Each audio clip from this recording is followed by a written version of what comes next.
Hello everyone. एक नौजवान बहुत सारे सवाल लेकर गौतम बुद्ध के पास पहुंचा। उसके सवाल थे कि इस संसार में कौन किसके भाग्य का खाता है, और दूसरा सवाल था उसका कि कौन इस संसार में सबसे बलवान है, और उसके तीसरे सवाल थे कि अगर कोई अपनी बात से मुकर जाए तो उसका अंजाम क्या होता है। तब गौतम बुद्ध ने कहा, इन सारे सवालों का जवाब मैं तुम्हें एक कहानी के द्वारा दूंगा, जिसे कि तुम सुनने के बाद समझ सकोगे, अपने सारे सवालों का उत्तर पा सकोगे। तुम बहुत ध्यान से इस सवालों को सुनना, सवालों के जवाब को सुनना। तब उन्होंने कहानी कहना स्टार्ट किया कि एक जंगल में बहुत बड़ा विशाल बरगद का पेड़ था। उस पेड़ के ऊपर एक बाज, और पेड़ की बिल में मिट्टी के अंदर उसकी जड़ों में एक सांप रहता था। बाज की नज़र हमेशा सांप पे रहती थी, सांप कब बिल से बाहर निकले और वो उसे खा ले। और सांप का ध्यान रहता था कि बाज बाहर है कि नहीं है। जब भी वो निकलने की कोशिश करता, बाज उसे उसके आसपास ही दिख जाता, वो छुप के फिर अंदर चला जाता। उसने सोचा, सांप ने, कि कितने दिन तक ऐसी ज़िंदगी चलेगी, क्यों ना मैं अपनी बात विक्रमादित्य तक पहुंचाऊं, और वो सबकी मदद करते हैं तो मेरी भी मदद करेंगे ही। उसे बहुत दिन खाए पिए हो गया था, अंदर काफ़ी दिनों से वो था। जब निकलता था तब उसे बाज दिख जाता था, वो अंदर घुस जाता था। तब उसने एक रास्ता निकाला। आने जाने वाले सभी राहियों से वो बिल के अंदर से ही कहने लगा था कि कोई मेरी बात विक्रमादित्य तक पहुंचा दे, मेरी बात कोई राजा तक पहुंचा दे। तो आने जाने वाले लोग सुनते और चले जाते। एक दिन उस रास्ते से राजा विक्रमादित्य ही गुजर रहे थे, जो कि उज्जैन के राजा थे। तो वो अंदर से सांप को लगा कि कोई जा रहा है, तो उसने कहना शुरू कर दिया कि कोई मेरी बात राजा विक्रमादित्य तक पहुंचा दे। तब राजा वहाँ रुक गए और उन्होंने कहा कि क्या दिक्कत है तुम्हारी, जो कि तुम अपनी बात राजा विक्रमादित्य तक पहुंचाना चाहते हो। तब उस सांप ने कहा कि राजा विक्रमादित्य सबकी मदद करते हैं, मेरी भी मदद करेंगे। मेरी कहानी ये है कि इस पेड़ के ऊपर एक बाज रहता है जो मुझे खाना चाहता है। मुझे वो इस जंगल से दूर कहीं छोड़ आए ताकि बाज की नज़र मेरे पे न पड़े और मैं आराम से जीवन जी सकूं।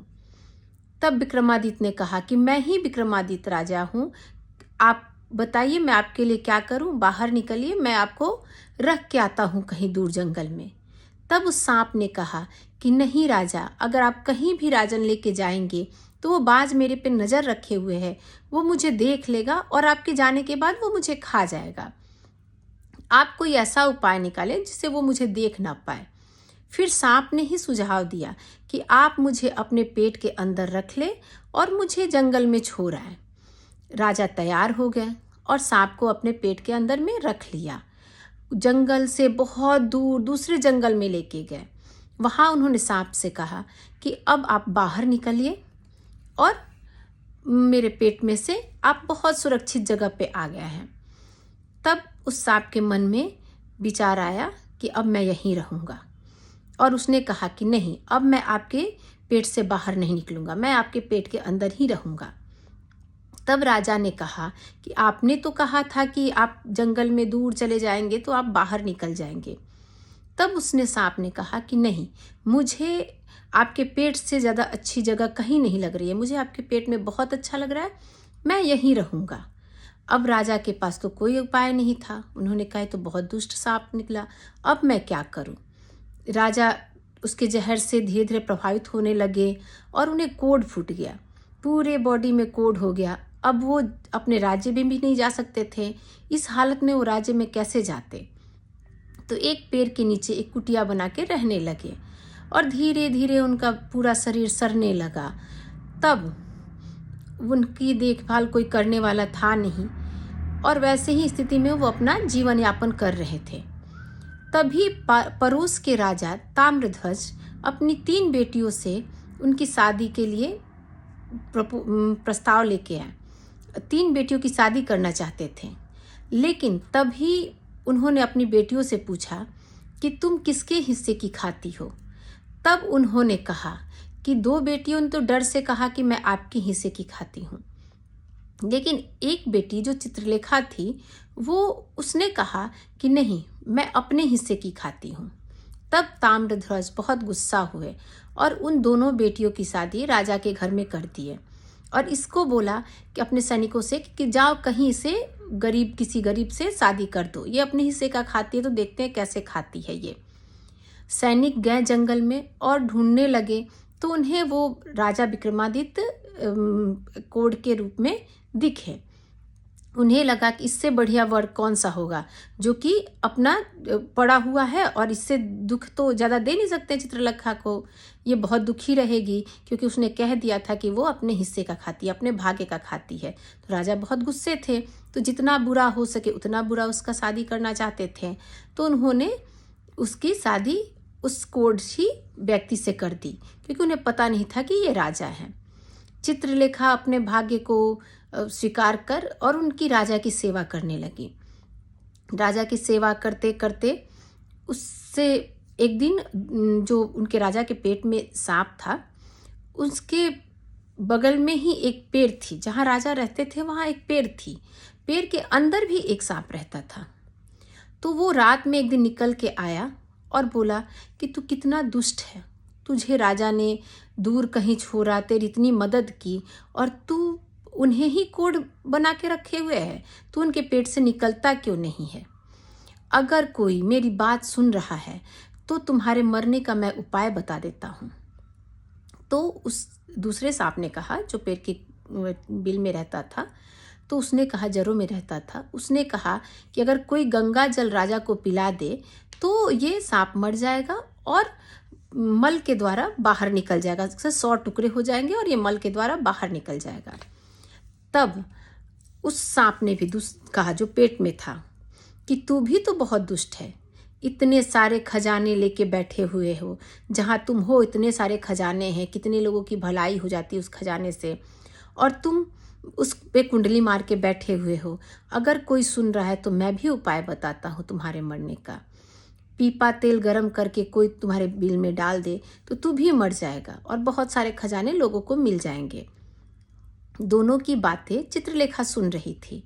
चित्रलेखा सुनते सुनते एक उसे ध्यान आया, जब सुबह हुई, ये रात में बात कर रहे थे, सुबह हुई तो एक ऋषि के, उस जंगल में एक ऋषि की कुटिया थी कहीं दूर, तो वो वहाँ पहुँची और उनसे कहा कि मुझे गंगा जल थोड़ा सा चाहिए, मुझे पूजा करनी है। कोई भी बहाने से उसने ऋषि से गंगा जल ले आए और विक्रमादित्य को बोली कि ये दवा है, पीने से आप ठीक हो जाएंगे, और उसे पिला दिया।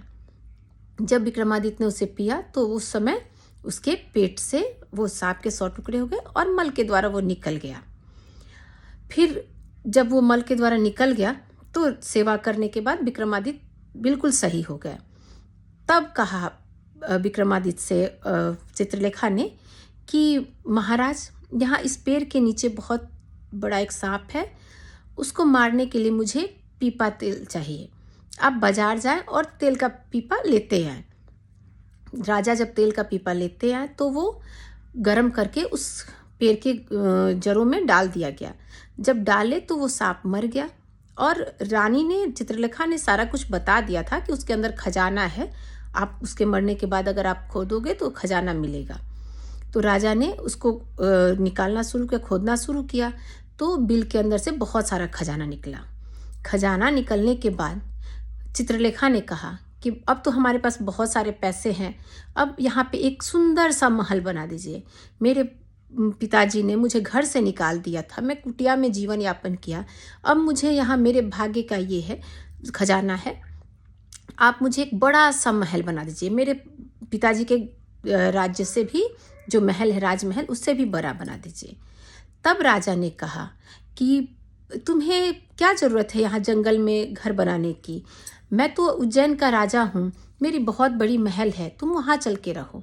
लेकिन चित्रलेखा ने बहुत जिद किया और वहीं पे महल बनवा लिया। महल बनवा के रहने लगी। लेकिन समय बहुत बड़ा बलवान होता है, वो किसी की समय को भी, किसी के भाग्य को पलट सकता है।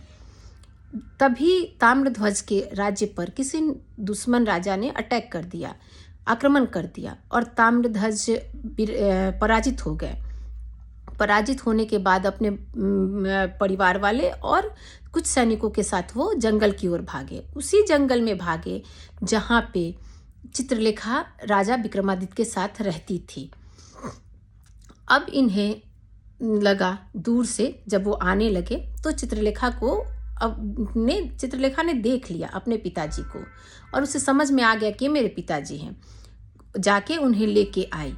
उन्हें लगा कि क्यों मुझे ले जा रही है। शुरू में पिताजी ने नहीं पहचाना, क्योंकि वो जब भेजे थे तब तो वो दासी के रूप में भेजे थे, अभी वो रानी बन गई थी, तो चित्रलेखा को नहीं पहचाना। लेकिन जब बाद में पहचाना तब चित्रलेखा ने कहा कि पिताजी, मैं तो अपने भाग्य का ही खा रही हूँ। आपने तो मुझे एक कोढ़ी व्यक्ति से शादी किया था, लेकिन मेरे भाग्य में सुख था, इसलिए ये विक्रमादित्य राजा, उज्जैन के राजा निकले। तब राजा को अपनी गलती की समझ आई। उसके बाद राजा उसको ले जाके अपने घर उज्जैन में और पूरी सेवा सत्कार की और उसके बाद उन्हें फिर से अपनी सैनिक देके ताम्रध्वज को उनके राज्य पर पराक्रम कराया और उसके बाद आक्रमण कराया। और उसके बाद वो जब जीत गए ताम्रध्वज तो उन्हें वो राजपाट लौटा दिया। कोई किसी के हिस्से का नहीं खाता है, सब अपने भाग्य का खाते हैं। भगवान कोई किसी को नहीं खिलाता, सबको भगवान खिलाते हैं। जिस हर दाने दाने पे खाने वाले का नाम लिखा रहता है। और समय कब बदल जाए इसे कोई नहीं जानता। कब किसकी समय बहुत बड़ा बलवान है, इसलिए कभी घमंड नहीं करना चाहिए। आज अच्छा समय है तो कल कैसा भी आ सकता है, इसलिए समय से बड़ा कोई बलवान नहीं है। और तीसरा सवाल था कि किसी बात से मुकर जाने पे क्या परिणाम होता है। तो जो उस सांप का परिणाम हुआ वही परिणाम सबका होता है। अगर आप अपने बात से मुकर जाते हैं तो आपके बात का कोई मान्य नहीं रह जाता है और आप किस स्थिति में पहुंच सकते हैं उसका कोई हिसाब नहीं है। और आप उस सांप की स्थिति में भी जा सकते हैं, आपकी मृत्यु तक हो सकती है। इसलिए अपने बात पे हमेशा अडिग रहना चाहिए। धन्यवाद।